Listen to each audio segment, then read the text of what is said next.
அதே மாதிரி இன்னைக்கு உண்மையிலே பிஜேபி கூட சேர்ந்துக்கிட்டு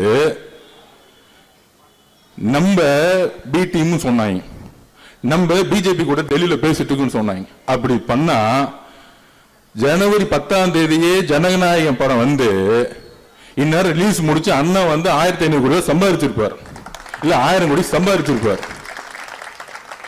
ஆனால் எங்களுக்கு நீதி வேண்டும்.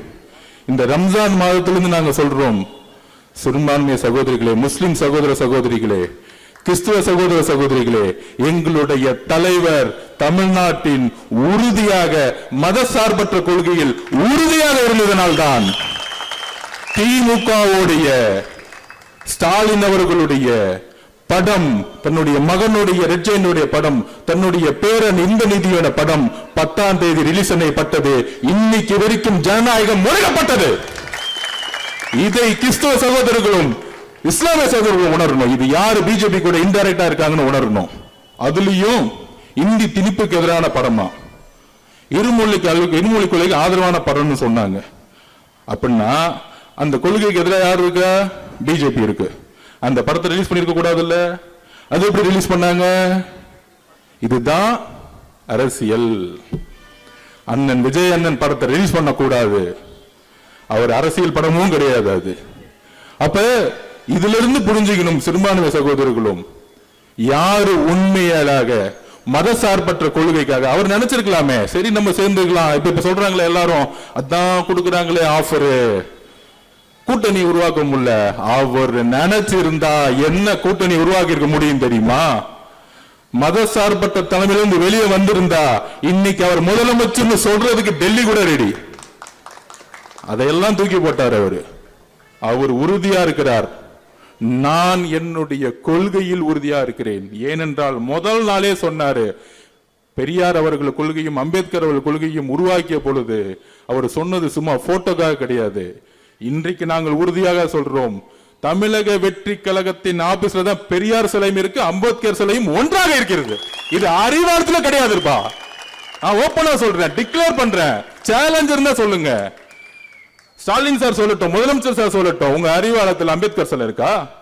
உங்க அறிவாளத்தில் பெரியார் சிலை இருக்கா? கிடையாது. அப்ப யார் கொள்கையில் அதிகமா இருக்கிறா? இப்ப கூட ரீசெண்டா நான் வந்து ஆர்ப்பாட்டத்துல பேசினேன். அன்னைக்கு நான் கோவப்பட்டேன், அதை டைவர்ட் பண்ணிட்டாங்க. அப்ப கூட ஆரம்பத்துல என்ன சொன்னேன், 12 வயசு குழந்தை கழிப்பறைக்கு போகும்போது கழிப்பறை இல்லாம கற்பழிக்கப்பட்டு தூக்கி போட்டிருக்காங்க. ஒரு முதலமைச்சர் பேசல, ஒரு அமைச்சர் பேசல, ஒரு எம்எல்ஏ பேசல. அப்ப அவர் மேல இருக்க ஒரு விமர்சனத்தை மக்கள் நினைக்கிறத அந்த அம்மா என்கிட்ட பேசின உணர்வை நான் சொல்றேன். ஆனா இன்னைக்கு வரையும் பதில் கிடையாது.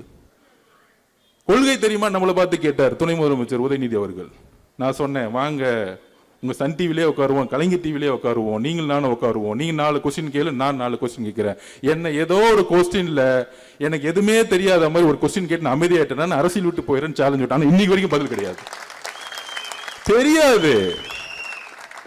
நேர ஸ்டாலின் சார் டாக்ஸ் 30% கமிஷன் அடிச்சு அண்ணா சொன்னாரு பாருங்க, ஒருத்தர் ரோடு போடுவாரு, ஒருத்தர் குழி நோண்டுவாரு, இன்னொருத்தர் ரோடு போடுவாரு, குழி நோண்டுவாரு. அது எதுக்குன்னா 30% கமிஷனுக்கு. ரோடு போட்ட மாதிரி இருக்கணும், குழி நோண்ட மாதிரி இருக்கணும்.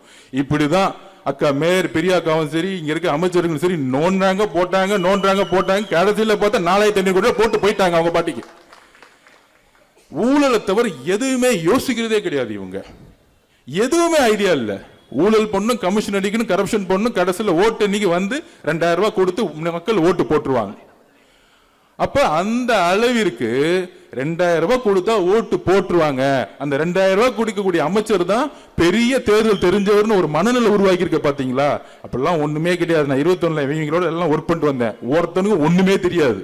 திருப்பியும் சொல்றேன், நம்பாதீங்க. அவரு வேலு, அவரு நேரு, அவர் செந்தில் பாலாஜி, நான் உதாரணமே சொல்றேன். அவர் அண்ணன் அரசியல் விட்டு போயிட்டாரு, நம்ம அழகிரி என்ன இருக்கா பாருங்க. அதுக்கு மேல ஒரு ஃபார்முலா கிடையாது. திருமலா ஃபார்முலா ஓட்டு போட்டு கரெக்டா சொல்லுவார். 1,97,000 ஓட்டுல 1,95,000 ஓட்டு திமுக கிடைச்சிருன்னு சொன்னார். ஒரு நேரத்துல கரெக்டா கொடுத்துருப்பாரு. கடைசியில என்னாச்சு?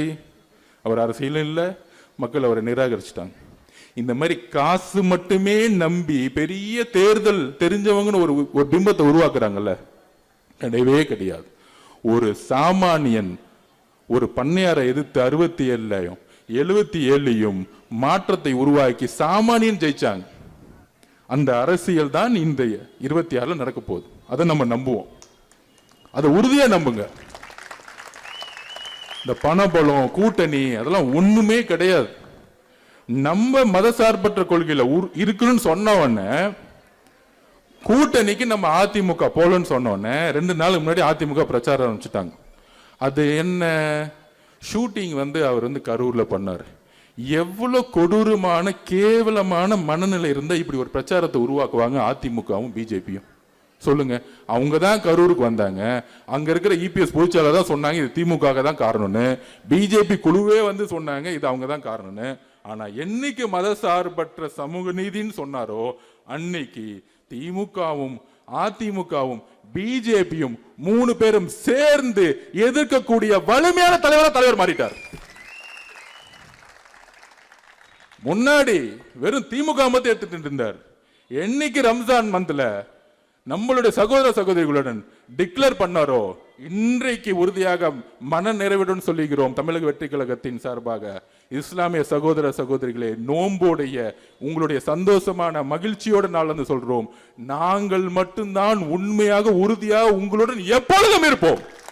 எப்பொழுதும் இல்ல, உயிர் உள்ள வரை எங்கள் மீது தாக்குதல் ஏற்பட்டாலும் எங்களுடைய எலும்புகள் உடைக்கப்பட்டாலும் மதசார்பற்ற கொள்கையிலும் சமூக நீதி கொள்கையிலும் நாங்கள் எப்பொழுதும் உறுதியாக இருப்போம் என்பதை நாங்கள் இங்கே பதிவு பண்றோம். நாங்க ரமலான் மாதத்துல